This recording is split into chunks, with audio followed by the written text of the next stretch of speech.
Welcome back sa Zaldi TV. Ngayong araw, isasama ko kayo sa isang virtual na bakasyon sa 10 pinakakakaibang beach sa buong mundo. Hindi lang basta magaganda ang mga ito, kakaiba sila, kamangha-mangha at siguradong hindi nyo pa nakikita. Mula sa mga nagliliwanag na alon hanggang sa kulay rosas na buhangin at mga baybaying may yelo, siguradong mapapawaw kayo. Kaya tara na at simulan na natin. Number 10. Diamond Beach, Iceland. Ang una nating destinasyon, literal na nakakalamig. Ito ang Jökulsárlón Beach o mas kilala bilang Diamond Beach sa Iceland. Dito, ang mga bloke ng yelo mula sa glacier ay lumulutang papunta sa dagat at ibinabalik ng alon sa itim na buhangin na gawa sa bulkan. Parang may mga nakakalat na malalaking diamante sa ibabaw ng itim na buhangin. Galing ang mga yelong ito sa isang glacier na patuloy na nababasag at bumabagsak sa lagoon.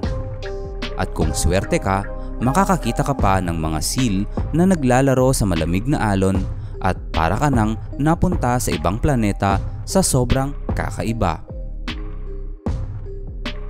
Number 9. Vadu Beach, Maldives. Sa number 9, pasok tayo sa mundo ng mahika. Ito ang Vadu Beach sa Maldives o mas kilala sa tawag na Sea of Stars. Pagdating ng gabi, nagliliwanag ng asul ang mga alon dahil sa maliliit na organismo na tinatawag na dinoflagellates. Kapag nagalaw sila, umiilaw sila na parang kumikislap na bituin sa tubig. Natural na natural ito, pero parang galing sa fairy tale. Isipin mo, naglalakad ka sa baybayin at umiilaw ang bawat yapak mo. Isa na namang dahilan kung bakit dapat mo talagang ilagay sa bucket list ang Maldives. Number 8. Red Sand Beach, Galapagos. Ang susunod sa listahan ay ang Red Sand Beach sa Rábida Island sa Galapagos. Ang buhangin dito ay kulay pula. Gawa ito sa iron-rich volcanic material. Para kang nasa isang planetang gawa sa apoy. At hindi lang yan, makakasama mo pa ang mga hayop tulad ng sea lions na nagpapahinga, mga blue-footed boobies at marine iguanas.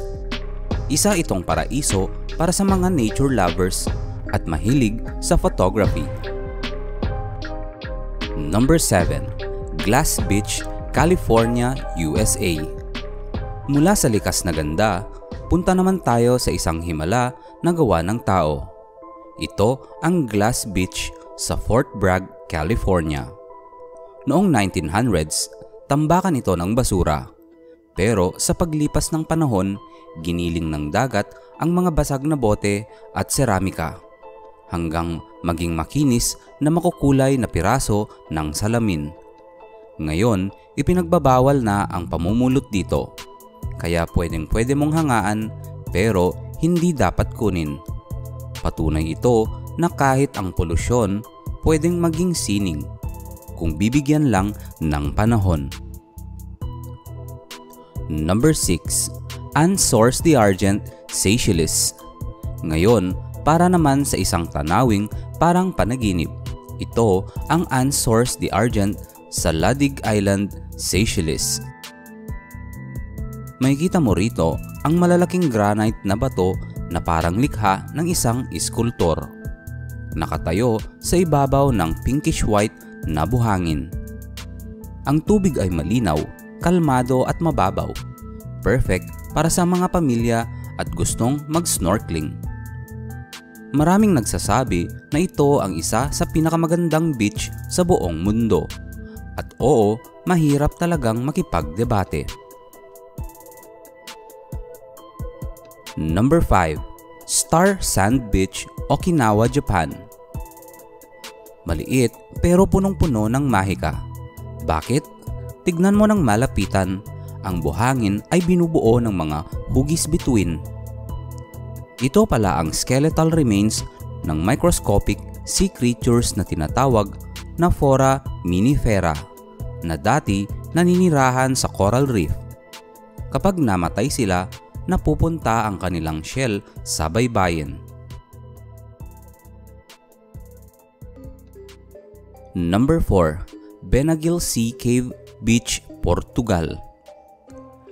Nakatago sa baybayin ng Algarve sa Portugal ang Benagil Sea Cave, isang natural na simbahan na nilikha ng dagat. Para makarating dito, kailangan mong magakyat, paddleboard o sumakay ng bangka. Pagpasok mo sa kuweba, sisilip ang araw sa butas sa kisame at iilawan ang ginintuang buhangin sa loob nito. Tahimik, misteryoso at instagrammable. Pero siguraduhing pumunta kapag kalmado ang alon. Number 3. Whitehaven Beach, Australia. Sa gitna ng Great Barrier Reef, nandoon ang Whitehaven Beach, isang obra maestra ng kalikasan. Ang buhangin dito ay 98% pure silica, kaya sobrang puti at parang pulbos ang lambot. At kahit maaraw, hindi ito umiinit sa paa. Sa Hill Inlet, bumubuo ang tubig at buhangin ng mala-painting na swirl, para kang nasa loob ng watercolor art.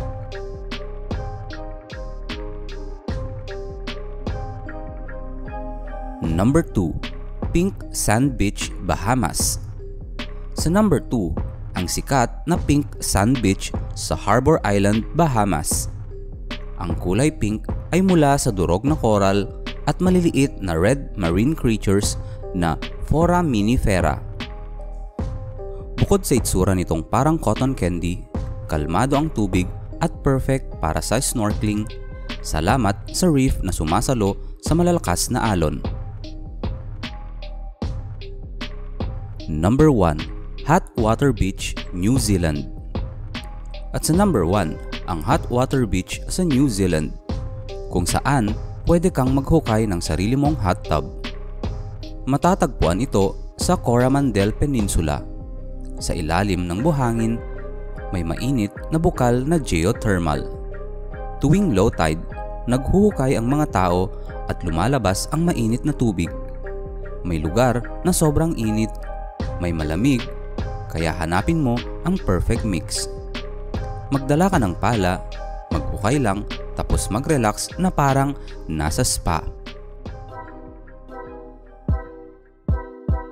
Mula sa mga yelong parang diamante hanggang sa mga kumikislap na alon, kulay rosas na buhangin at natural na hot tub, pinapatunayan ng mga beach na ito na ang kalikasan ang tunay na artist.